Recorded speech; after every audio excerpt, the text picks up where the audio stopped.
안녕하십니까. 최용성입니다. 저는 오늘 코로나19와 공동체적 사회구조적 치료라는 그런 제목을 가지고 제 생각을 나눌까 합니다. 어, 그, 여러분, 저는 굉장히 해운대를 사랑합니다. 제가 해운대 살고 있는데요. 제가 해운대를 굉장히 좋아하는 것은 뭐냐면은, 일단 해운대는 두레라움이 있습니다. 영화의 전당에 있어서 제가 쌍갑에 가서 굉장히 그 경탄감을 가지고 아름다운 예술을 즐길 수가 있습니다. 또 저는 또 이 해운대를 굉장히 좋아하는데 굉장히 생명으로 충만한 곳입니다. 슈발츠가 말하는 그 자연에 대한 외경, 경이감을 정말 충만히 느낄 수 있는 그런 곳입니다. 사실은 이런 경이감은 여러분들이 저 해운대 해수욕장만 가면 안 되고 강안리를 지나서 이기대로부터 해가지고 수영강을 따라서 쭉 상류청으로 온천천과 수영강 상류청으로 가면서 물론 장산도 이제 보면 그런 걸 느끼겠지만 어쨌든 이 해운대가 굉장히 그 생명으로 충만되어 있고 그래서 생명에 대한 외경감, 경이감을 통해서 정말 잘만 교육시키면 굉장히 생명학적인 생태학적 스피릿이랄까 생명에 대한 외경이랄까 어떤 자연에 대한 어떤 자연사랑의 특성이 굉장히 이제 키워질 수 있는 그런 공간입니다. 그리고 이제 세 번째로 해운대는 제 개인적으로 영적인 굉장히 중요한 어떤 곳인데 뭐 예컨대 제가 다니는 교회 승로교회인데 승로교회 통해서 조나단 에드워드라든가 또는 조나슨 하이트 같은 사람이 말하는 그 도덕적 고향감, 특별히 저는 교회에서 예수님을 알아가고 배워가면서 그분의 아름다움을 도덕적 고향감으로 아름답게 느낄 수 있기 때문에 굉장히 제가 또 행복해하는 그런 공간이 해운대입니다. 그래서 제가 영적으로 또 생태학적으로 또 미학적으로 문화적으로 굉장히 성숙할 수 있는 그런 장소성을 갖고 있기 때문에 저는 해운대를 굉장히 좋아합니다. 옛날 영화 해운대에서 이제 뭐 우리 부산 사람들 버벅거리는 그런 사람들을 표현하고 서울의 두 엘리트 커리 오먼과 또 지질학자가 와서 마치 이 해운대 부산을 이제 서울 사람들이 다 통제할 수 있는 것처럼 그렇게 착각하는 그런 장면들을 보여줬지만 그러면서도 막 부산 사투를 통해서 부산의 장소성과 지역성을 잘 드러낸 그 해운대 작품이 간과했던 건 뭐냐면은 생각해로 우리 부산 해운대 사람들이 해운대를 사랑하고 가꾸기를 원하고 또 멤버십이 있어서 저는 또 굉장히 또 좋게 생각하는데 문제되는 건 뭐냐면은 해운대도 굉장히 아픈고 또 약간 또 문제가 굉장히 많습니다. 뭐 그걸 제가 다 얘기할 수는 없고 그중 하나가 뭐냐면은 바로 지역 격차인데요. 그와 관련해서 건강 불평등의 문제입니다. 이건 잘 몰랐죠.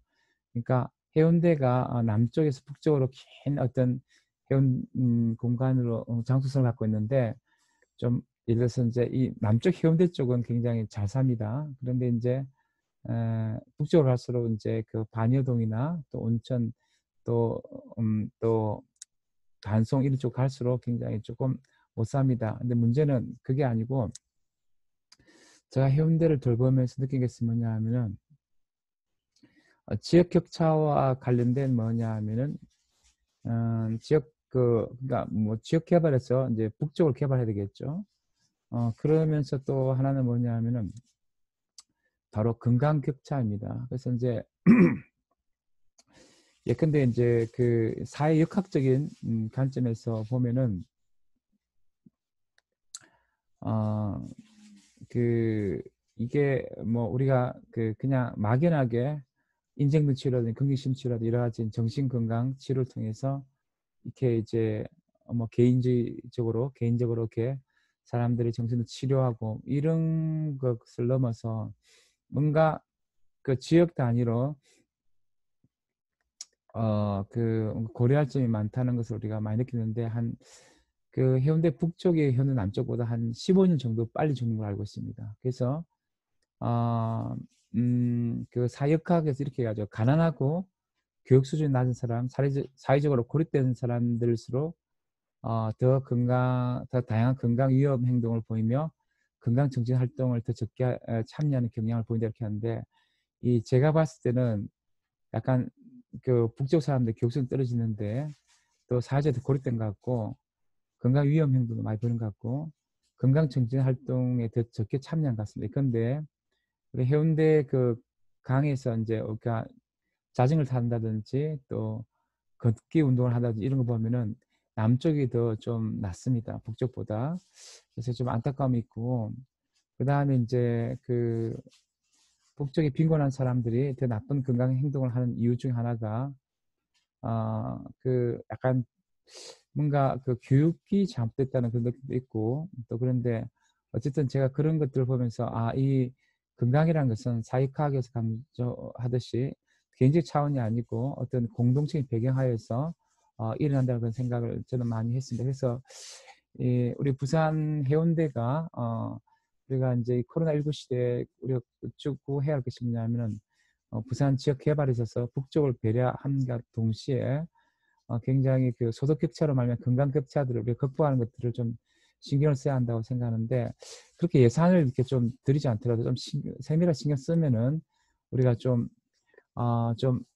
잘 할 수 있다고 생각하고 근데 이런 문제는 우리 한국의 모든 지역에서 있는 문제가 아니겠느냐 그렇게 생각하고 특별히 이제 이것이 전 지구적 상황을 보면 이렇습니다. 지금 코로나19가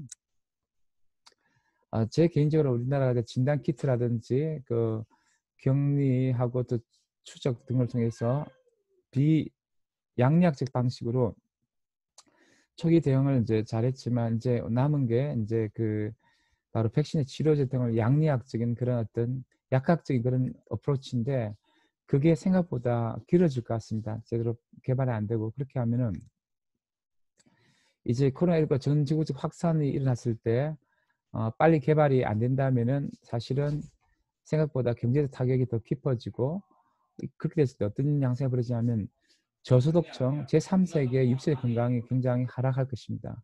또 장기 실업 문제로 양극화가 심해지면서 어떤 이런 불평등은 특별히 소외계층이나 제3세계의 소수 많은 사람들의 그 육체 건강뿐만 아니라 정신 건강에도 굉장히 부정적인 영향을 끼칠 것이라는 것이죠.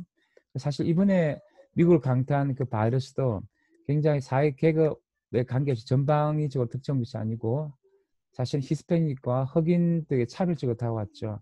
그래서 코로나 바이러스는 평등하지 않았습니다. 굉장히 재난 속에서 아프게 죽어간 사람들은 차별적이었죠. 그래서 이제 우리가 이런 부분들을 생각한다면은 이제 뭐냐 하면은 그렇게한 맥락 속에서 어, 코로나19로 경제와 건강 불평등이 더 깊어지지 않도록 우리가 전 세계적으로 점점 더 우리가 어, 협력하고 공존하고 연대할 필요가 있다고 생각합니다. 지금 사실은 어, 그, 좀 제가 두려운 것은 저는 20세기를 사실은 이제 1919년 그때 그 스페인 독감 이후 그때부터 지금까지로 봅니다. 지금 2020년 실질적으로 어떤 그런 내용적인 면에서는 어떤 근데 그 1919년 이후에 스페인 독감 이후로 제1차 세계 대전이 벌어지고 나서 굉장히 뭐냐 하면은 다툼이 많았거든요. 뭐냐면 서로 이렇게 신뢰가 없어지고 지금 우리 좀 중국하고 미국하고 막 서로 이렇게 사이가 안 좋은 것처럼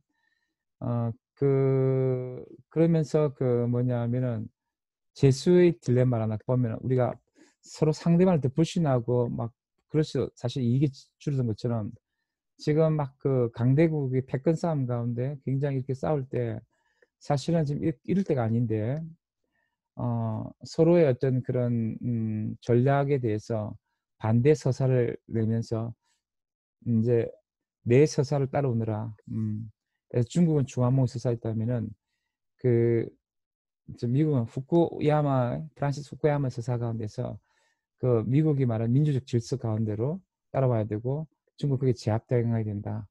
근데 그런 어떤 서사 가운데서 서로 인제 갈등을 하기도 하고 사실은 거기에다가 인제 또 트럼프의 또 미국 우선주의 이래 가지고 굉장히 또 국가주의적인 또 국가 이기주의 그런 어떤 것들도 섞이면서 굉장히 전 세계 협력이 힘들어지는데 어떻게 그렇게 했을 때 제1차 세계대전 같은 그런 이후와 같은 그런 양상이 벌어지고 사실은 그렇게 하면서 이제 파시즘 체제가 강화되기도 하고 제2차 세계공황이 났고 막 그 국제 붕괴시면 사실은 미국의 그 경제공황 때 힘든 것보다도 제3세가 더 힘들었습니다. 우리나라 여러분 1920, 30년대 소설들 보면은 얼마나 가난하고 힘들었는지 우리가 알 수 있는데 그와 마찬가지로 인제 제3세계 인제 모든 이제 중하층이 다 무너지면서 굉장히 육체적 건강과 함께 정신 건강도 나빠질 것입니다. 그래서 뭐 현실은 굉장히 좀 비관적인 측면도 있지만 그래도 단기적인 차원에 봤을 때 우리는 우리나라는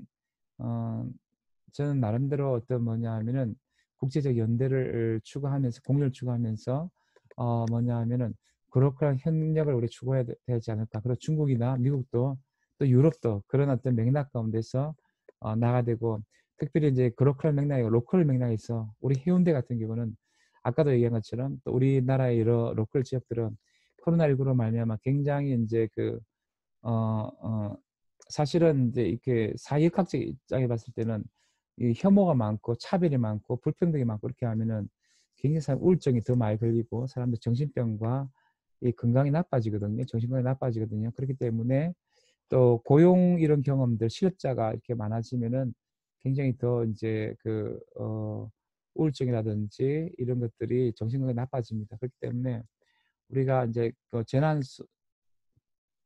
재난 기본소득 등 뭐 이런 것들도 잘 인제 수시로 잘 활용해야 되고 아무쪼록 그 국가뿐만 시민사회 또는 뭐 절이라든지 또 성당이라든지 교회 공동체가 이 공동체적 그 지지와 치료를 통해서 정말 뭐냐 하면은 이 에 사회科학적인 관점 봤을 때 여러 가지 소외된 사람들 앞으로 너무 불평등을 말면 우리 사회가 힘들지 않도록 그렇게 해서 육체적 정신적인 건강들을 우리가 더 확대해 나가야 되지 않겠느냐. 그래서 사실은 이제 또 긍정 심리학에서는 사실은 개인 차원에서 또 인지체계에서도 뭐 긍정서와 성격 강식 등을 강조하지만 사실 긍정 심리학 좀 약간 간과했던 그 공동체, 좋은 공동체를 우리가 또 사회 구조들을 만들어 가면서 좀 더 개인적으로는 이 육체적 건강뿐만 아니라 정신적 건강도 우리가 키워나가는 그런 대한민국이 되면 참 좋겠습니다.